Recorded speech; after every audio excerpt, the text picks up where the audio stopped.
നമസ്കാരം, മലയാളി വാർത്തയിലേക്ക് സ്വാഗതം. കഴിഞ്ഞ ദിവസങ്ങളൊക്കെ നമ്മളെ അലട്ടിയ ഒരു വാർത്തയാണ് തണ്ണിമത്തൻ കഴിച്ച് മുംബൈയിൽ ഒരു കുടുംബത്തിലെ 4 പേർ മരിച്ചു എന്ന വാർത്ത. പിന്നീട് അത് തണ്ണിമത്തൻ കാരണമുണ്ടായ ഭക്ഷ്യവിഷബാധയല്ല, തണ്ണിമത്തൻ ഒരു കാരണമായിട്ടില്ല, പക്ഷെ തണ്ണിമത്തലിന് വിഷം പുരട്ടിയിരുന്നു. അത് ആരാണെന്ന് കണ്ടുപിടിക്കാനുള്ള ശ്രമത്തിലാണ് അന്വേഷണ സംഘം. ആ വാർത്ത അവിടെ നിൽക്കട്ടെ. ആ വാർത്ത ഒരു വലിയ ആശങ്കയാണ്. നമ്മൾ അറിയാവുന്നതുപോലെ തന്നെ ഈ ഒരു വാർത്തയ്ക്ക് പിന്നാലെ സമീപ പ്രദേശത്തുള്ള തണ്ണിമത്തൻ കടക്കാരെല്ലാം ഈ ഒരു വിൽപ്പന നിർത്തുന്ന സാഹചര്യം ഉണ്ടായി. വിപണനത്തെ വലിയ രീതിയിൽ അത് ബാധിക്കുകയുണ്ടായി. ആ സംഭവങ്ങളൊക്കെ ഇങ്ങനെ നിൽക്കവെയാണ് ഇപ്പോൾ സോഷ്യൽ മീഡിയയിൽ ആശങ്ക വിധിച്ച് മറ്റൊരു വീഡിയോ പുറത്തു വന്നിരിക്കുകയാണ്. ഫ്ലൈയിങ് ബീസ്റ്റ് എന്ന പേരിൽ അറിയപ്പെടുന്ന പ്രമുഖ യൂട്യൂബർ ഗൗരവ് താനേജയാണ് അടുക്കളയിൽ വെച്ചിരുന്ന തണ്ണിമത്തൻ മുറിക്കാതെ തന്നെ അതിൽ നിന്ന് നുരയും പതയും പുറത്തേക്ക് വരുന്ന ദൃശ്യങ്ങൾ പങ്കുവച്ചത് വലിയ രീതിയിൽ ആശങ്ക നിറച്ചിരിക്കുന്നത്. തർബൂസ് മേ നിഗലാ സെഹർ, അതായത് തണ്ണിമത്തനിൽ വിഷം എന്ന തലക്കെട്ടോടെയാണ് ആ വീഡിയോ പങ്കുവച്ചത്. നിമിഷങ്ങൾക്കകം തന്നെ ആ വീഡിയോ വൈറലായി. റോഡരികിലെ കച്ചവടക്കാരിൽ നിന്ന് വാങ്ങിയ തണ്ണിമത്തൻ രാത്രി അടുക്കളയിൽ വച്ചതായും പിറ്റേന്ന് രാവിലെ നോക്കിയപ്പോൾ അതിൽ നിന്ന് പത നുരഞ്ഞു പൊങ്ങുന്നത് ശ്രദ്ധയിൽപ്പെട്ടു എന്നുമാണ് ഗൗരവ് പറയുന്നത്. മായം ചേർന്ന പഴങ്ങളെക്കുറിച്ചും ഭക്ഷ്യസുരക്ഷാ പരിശോധനകളിലെ അലംഭാവം, അതായത് അവർ വീഴ്ച വരുത്തുന്നുണ്ട് എന്നതടക്കമുള്ള ആരോപണങ്ങളൊക്കെ ഈ ഒരു വീഡിയോയ്ക്ക് പിന്നാലെ ചർച്ചയാകുന്നുണ്ട്. ഇത്തരത്തിൽ തണ്ണിമത്തൽ വേഗം പഴുക്കാൻ അല്ലെങ്കിൽ അത് വലുതാകാൻ വേണ്ടിയിട്ട് അതിൽ മേൽ പുരട്ടുന്ന ചില വിഷ പദാർത്ഥങ്ങൾ, മായം ചേർത്ത പഴങ്ങൾ വിപണിയിൽ നിറയുന്നു എന്നതടക്കമുള്ള ആശങ്കയിലേക്ക് ഒരു സംഭവം വിരൽ ചൂണ്ടുകയാണ്. എന്തായാലും സംഭവം വലിയ രീതിയിലാണ് സോഷ്യൽ മീഡിയയിൽ വൈറലായിരിക്കുന്നത്. മറ്റെന്തെങ്കിലും കാരണങ്ങളുണ്ടോ? പ്രത്യേകിച്ച് ഒരു വ്ളോഗറാണ്, മറ്റ് കള്ളത്തരങ്ങളൊന്നും ചെയ്യില്ല എന്ന് തന്നെയാണ് കരുതുന്നത്. എന്തായാലും വീട്ടിൽ വാങ്ങിച്ചു വെച്ച തണ്ണിമത്തൻ ഇത്തരത്തിൽ പൊട്ടിക്കാതെ തന്നെ അല്ലെങ്കിൽ അറക്കാതെ തന്നെ അതിൽ നിന്ന് നുരയും പതയും ഒക്കെ വരുന്ന സാഹചര്യം ഉണ്ടായിരിക്കുന്നു. വീഡിയോ സോഷ്യൽ മീഡിയയിൽ വലിയ രീതിയിൽ വൈറലാവുകയും വലിയൊരു ആശങ്കയും തണ്ണിമത്തൻ്റെ കാര്യത്തിൽ വീണ്ടും ഉടലെടുക്കുകയാണ്. നമുക്കറിയാവുന്നതുപോലെ തന്നെ മുംബൈയിലെ കൂട്ടമരണങ്ങൾ, അത് ആദ്യം തണ്ണിമത്തനായിരുന്നു വില്ലനായി നിന്നത്. പക്ഷെ തണ്ണിമത്തനല്ല ആ ഒരു സംഭവത്തിലേക്ക് നയിച്ചതെന്ന് പിന്നീട് കണ്ടെത്തുകയുണ്ടായി. ഏപ്രിൽ 26-നാണ് മുംബൈയിലെ ഒരു വീട്ടിൽ അബ്ദുള്ള ഡോക്കാഡിയ എന്ന 40 വയസ്സുകാരൻ, ഭാര്യ നസീം 35 വയസ്സുകാരി, മക്കളായ ആയിഷ 16, സൈനബ് 13 എന്നിവരെ മരിച്ച നിലയിൽ വീട്ടിൽ നിന്ന് കണ്ടെത്തിയത്.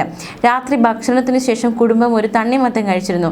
തുടർന്ന് നടത്തിയ രാസപരിശോധനയിൽ തണ്ണിമത്തലിലും മരിച്ചവരുടെ ശരീരത്തിലും എലി വിഷത്തിന്റെ സാന്നിധ്യം കണ്ടെത്തുന്ന സാഹചര്യമുണ്ടായി. അപ്പോൾ തന്നെ തണ്ണിമത്തൻ വില്ലനായോ, തണ്ണിമത്തൽ എങ്ങനെ എലിവിഷം വന്നു എന്ന ചോദ്യം ഒക്കെ വലിയ രീതിയിൽ അവശേഷിക്കവെയാണ് ഗൗരവ് താനേജയുടെ വീഡിയോ കൂടി പുറത്തു വരുന്നത്. ഇത് വലിയൊരു പരിഭ്രാന്തി സൃഷ്ടിക്കപ്പെട്ടിട്ടുണ്ട്. കഠിനമായ ചൂടിൽ തണ്ണിമത്തൻ്റെ ഉള്ളിൽ ബാക്ടീരിയകൾ വളരുകയും തണ്ണിമത്തൻ പുളിക്കുമ്പോഴുമാണ് ഇത്തരത്തിൽ ഗ്യാസ് രൂപപ്പെട്ട് പത പുറത്തേക്ക് വരുന്നതെന്നാണ് നിഗമനം. ദീർഘനേരം ചൂടിൽ വയ്ക്കുന്ന പഴങ്ങൾ ഇത്തരത്തിൽ ചീഞ്ഞു പോകാൻ സാധ്യതയുണ്ടെന്നും ഇത് ആരോഗ്യത്തിന് ഹാനികരമാണെന്നും ഇവർ മുന്നറിയിപ്പ് നൽകുന്നു. പഴങ്ങൾ വാങ്ങുമ്പോൾ അവയിൽ സുഷിരങ്ങളോ അസാധാരണമായ മണമോ പതയോ ഉണ്ടോ എന്ന് പരിശോധിക്കണം. കഠിനമായുള്ള ചൂടുള്ള സാഹചര്യത്തിൽ പഴങ്ങൾ വാങ്ങി അധികം വൈകാതെ ഉപയോഗിക്കാനോ അല്ലെങ്കിൽ ഫ്രിഡ്ജിൽ സൂക്ഷിക്കാനോ ശ്രദ്ധിക്കണം. ചീഞ്ഞതോ അമിതമായി പുളിച്ചതോ ആയ പഴങ്ങൾ ഒഴിവാക്കണമെന്ന അടക്കമുള്ള നിർദ്ദേശങ്ങൾ ഭക്ഷ്യസുരക്ഷാ വിദഗ്ധർ നൽകുന്നുണ്ട്. എന്തായാലും മുംബൈയിലെ ഒരു കുടുംബത്തിലെ 4 പേർ മരിച്ചത് തണ്ണിമത്തൻ കഴിച്ചത് മൂലമുള്ള ഭക്ഷ്യവിഷബാധയല്ല എന്ന് സ്ഥിരീകരിച്ചിട്ടുണ്ട്. ഫോറൻസിക് പരിശോധനയിൽ എലി വിഷത്തോടത്രയും മാരകമായ ഏതൊരു വിഷം ഈ തണ്ണിമത്തലിലും നല്ല സാന്നിധ്യമുണ്ട്, മാത്രമല്ല അവരുടെ ശരീരത്തിലുമുണ്ട്.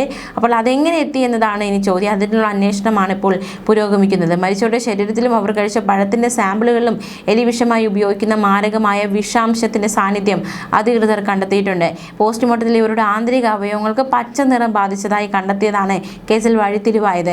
എലിവിഷത്തിൽ ഉപയോഗിക്കുന്ന രാസപദാർത്ഥമായ സിങ്ക് ഫോസ്ഫറേറ്റ് ആണ് മരണകാരണമെന്നാണ് ഫോറൻസിക് പരിശോധനയിൽ നിന്നും മനസ്സിലാക്കാൻ സാധിക്കുന്നത്. കുടുംബം കഴിച്ച തണ്ണിമത്തന്റെ സാമ്പിളുകളിലും ഈ രാസവസ്തു കണ്ടെത്തിയെന്നാണ് അന്വേഷണ ഉദ്യോഗസ്ഥർ വ്യക്തമാക്കുന്നത്. ഈ വിഷാംശം അബദ്ധത്തിൽ പഴത്തിൽ കലർന്നതാണോ എന്നൊരു ചോദ്യം മുന്നിൽ നിൽക്കുന്നുണ്ട്. മാത്രമല്ല മറ്റൊരു ചോദ്യം, മനഃപൂർവ്വം ആരെങ്കിലും ഇത് കുത്തിവെച്ചതാണോ? അന്വേഷണം പുരോഗമിക്കുകയാണ്. ഈ കുടുംബത്തെ അപായപ്പെടുത്തുക എന്ന ലക്ഷ്യത്തോടെ ആരെങ്കിലും ഇത് ചെയ്തതാണോ എന്ന ചോദ്യവും ഉയരുന്നുണ്ട്. എന്നാലും അന്വേഷണം പുരോഗമിക്കുകയാണ്. അന്ന് വിരുന്നിൽ പങ്കെടുത്ത അതിഥികളുടെ അടക്കം മൊഴി പോലീസ് രേഖപ്പെടുത്തി. ഇവിടെ വീട്ടിലൊരു വിരുന്ന് സംഘടിപ്പിച്ചിരുന്നു. ഈ വിരുന്നിൽ പങ്കെടുക്കാനെത്തി നിരവധി പേര്. അതിനുശേഷമാണ് കുടുംബം തണ്ണിമത്തൻ കഴിച്ചതും ഉറങ്ങാൻ കിടന്നതും. പിന്നീട് അവർ ഉണർന്നിട്ടില്ല. ഈ അതിഥികളൊക്കെ പുലാവ് കഴിച്ചിരുന്നു, പക്ഷെ മറ്റ് ആരോഗ്യ പ്രശ്നങ്ങളൊന്നും റിപ്പോർട്ട് ചെയ്തിട്ടില്ല. ഈ മട്ടൻ പുലാവൊക്കെ വിളമ്പിയ ശേഷം എല്ലാവരും ഭക്ഷണമൊക്കെ കഴിച്ച ശേഷം ബന്ധുക്കൾ പോയതിന് ശേഷം പുലർച്ചെ 1 മണിയോടെയാണ് കുടുംബം തണ്ണിമത്തൻ കഴിച്ചത്. പുലർച്ചെ 5 മണിയോടെ എല്ലാവർക്കും കടുത്ത ഛർദിയും വയറിളക്കവും അനുഭവപ്പെടുകയും മണിക്കൂറുകൾക്കുള്ളിൽ മരണം സംഭവിക്കുകയുമായിരുന്നു. ഈ മരണങ്ങളെക്കുറിച്ച് അന്വേഷണം പുരോഗമിക്കുന്നതിൽ പോസ്റ്റ്മോർട്ടത്തിന് ശേഷം ഭക്ഷണത്തിന്റെ ശരീര സാമ്പിളുകളുടെ പരിശോധനയ്ക്കായി ശേഖരിച്ചിരുന്നു. ഇവരിൽ ബാക്ടീരിയ അണുബാധ കണ്ടെത്തിയിട്ടില്ല എന്ന് വ്യക്തമാക്കുന്ന പ്രാഥമിക റിപ്പോർട്ട് ജെജെ ആശുപത്രിയിലെ മൈക്രോബയോളജി വിഭാഗം പോലീസിന് സമർപ്പിച്ചിരുന്നു. റിപ്പോർട്ട് പ്രകാരം ഇരകളുടെ ശരീരത്തിൽ ഒരു ബാക്ടീരിയ അണുബാധയും കണ്ടെത്തിയിട്ടില്ല. അവരുടെ രക്തത്തിൽ ബാക്ടീരിയയും കണ്ടെത്തിയില്ല എന്ന് ഉദ്യോഗസ്ഥർ വ്യക്തമാക്കിയിട്ടുണ്ട്. ഫോറൻസിക് സയൻസ് ലബോറട്ടറി അന്തിമ റിപ്പോർട്ട് സമർപ്പിച്ചതിന് ശേഷമേ മരണകാരണം എന്താണ് എന്ന് വ്യക്തമാവുകയുള്ളൂ. കുടുംബാംഗങ്ങൾ കഴിച്ച ഭക്ഷണത്തിൽ എന്തെങ്കിലും വിഷാംശം അടങ്ങിയിട്ടുണ്ടോ എന്നും റിപ്പോർട്ടിൽ വ്യക്തമാക്കുമെന്നും ഉദ്യോഗസ്ഥർ അറിയിച്ചിരുന്നു. എന്തായാലും എലിവിഷ ഉള്ളിൽ ചെന്നാണ് ഇവർ മരിച്ചിരിക്കുന്നത്.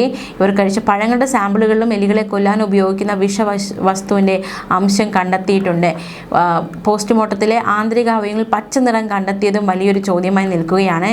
എന്തായാലും വലിയൊരു വഴിത്തിരിവാണ് ഈ സംഭവവുമായി ബന്ധപ്പെട്ട് ഉണ്ടായിരിക്കുന്നത്. അതായത് മരിച്ച അബ്ദുള്ള ദോക്കാടിയുടെ ശരീരത്തിൽ ശക്തമായ വേദന സംഹാരിയായ മോർഫിനും കണ്ടെത്തിയിരുന്നു. ഇത് എന്തുകൊണ്ടാണെന്ന് വ്യക്തമായിട്ടില്ല. അദ്ദേഹത്തിൻ്റെ മെഡിക്കൽ ഹിസ്റ്ററി അടക്കമുള്ളവ പരിശോധിച്ച് കാരണം കണ്ടെത്താൻ ശ്രമിക്കുകയാണ് അന്വേഷണ സംഘം. സംശയാസ്പദമായ മറ്റെന്തെങ്കിലും കാരണം ഇതിലുണ്ടോ എന്നും അന്വേഷകർ അന്വേഷിക്കുന്നുണ്ട്. നിലവിൽ പോലീസ് അസ്വാഭാവിക മരണത്തിന് കേസ് രജിസ്റ്റർ ചെയ്താണ് അന്വേഷണം നടത്തുന്നത്. രാത്രിയിൽ വീട്ടിലെത്തിയ അതിഥികളുടെ മൊഴികൾ രേഖപ്പെടുത്തിയിട്ടുണ്ട്. മരണപ്പെട്ടവരുടെ ആന്തരിക അവയവങ്ങൾ പച്ച നിറത്തിലായ നിലയിൽ കണ്ടെത്തിയത് കടുത്ത വിഷബാധയുടെ ലക്ഷണം എന്നാണ് ഡോക്ടർമാർ ആദ്യം വിശദീകരിച്ചത്. ഫോറൻസിക് പരിശോധനയിൽ കണ്ടെത്തുകയും ചെയ്തു. എന്തായാലും എന്താണ് ഇവർക്ക് സംഭവിച്ചതെന്ന ഒരു ചോദ്യം നിലനിൽക്കുകയാണ്.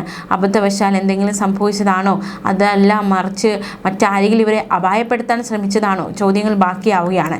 ഇതിനിടയിൽ ഞാൻ നേരത്തെ സൂചിപ്പിച്ചതുപോലെ തന്നെ ഈ ഒരു വാർത്ത പുറത്തു വന്നപ്പോൾ തന്നെ ആദ്യമൊക്കെ തണ്ണിമത്തനായിരുന്നു വില്ലനായിരുന്നത്. തണ്ണിമത്തൻ കഴിച്ച് മരണം സംഭവിച്ചെന്ന രീതിയിലാണ് വാർത്തകൾ പുറത്തു വന്നത്.